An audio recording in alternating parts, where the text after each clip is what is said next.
Hello প্রিয় শিক্ষার্থীরা, আমি ডাক্তার মোস্তাক আহমেদ শান্ত, রেসিডেন্ট ডক্টর এবিসি সিনা তাজিক স্টেট মেডিকেল ইউনিভার্সিটি। আমি এই মুহূর্তে দাঁড়িয়ে আছি এবিসি সিনা তাজিক স্টেট মেডিকেল ইউনিভার্সিটির ক্যাম্পাসে। তো তোমরা যারা ফেব্রুয়ারি ইনটেকে এমবিবিএসে অ্যাডমিশন নিতে চাচ্ছ, তোমাদের জন্য বেস্ট অপরচুনিটি হবে তাজিকিস্তানের এই government medical university Avicenna Tajik state medical university. এই ইউনিভার্সিটিতে তোমরা ফেব্রুয়ারি সেশনে সরাসরি অ্যাডমিশন নিতে পারবে এবং সরাসরি মেজর কোর্স ফেব্রুয়ারি থেকে শুরু হয়ে থাকে। এছাড়া তোমরা যে সকল দেশে বেসিক্যালি এমবিবিএসে অ্যাডমিশন নিতে চাও, কোনো দেশেই কিন্তু ফেব্রুয়ারিতে কোনো সেশন নেই। যেমন রাশিয়াতে সেপ্টেম্বর সেশন, চায়নাতে ফেব্রুয়ারিতে সরাসরি মেজর নেই, চায়নাতেও মার্চ থেকে সেপ্টেম্বর পর্যন্ত ল্যাঙ্গুয়েজ কোর্স করতে হয়।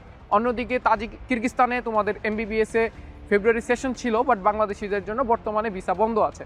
তো তোমরা কিন্তু কিরগিস্তানেও যেতে পারছো না। তো তোমাদের জন্য একমাত্র কম খরচে ভালো অপশন হচ্ছে এই তাজিকিস্তানের number 1 medical university Avicenna Tajik state medical university. So যারা অ্যাপ্লাই করতে চাচ্ছ, অ্যাজ সুন অ্যাজ পসিবল আমাদের সাথে যোগাযোগ করো। এখানে সিট খুবই লিমিটেড, সো তোমরা দেরি না করে এখনই আমাদের অফিসে অথবা স্ক্রিনে দেওয়া নাম্বারে যোগাযোগ করতে পারো। Thank you.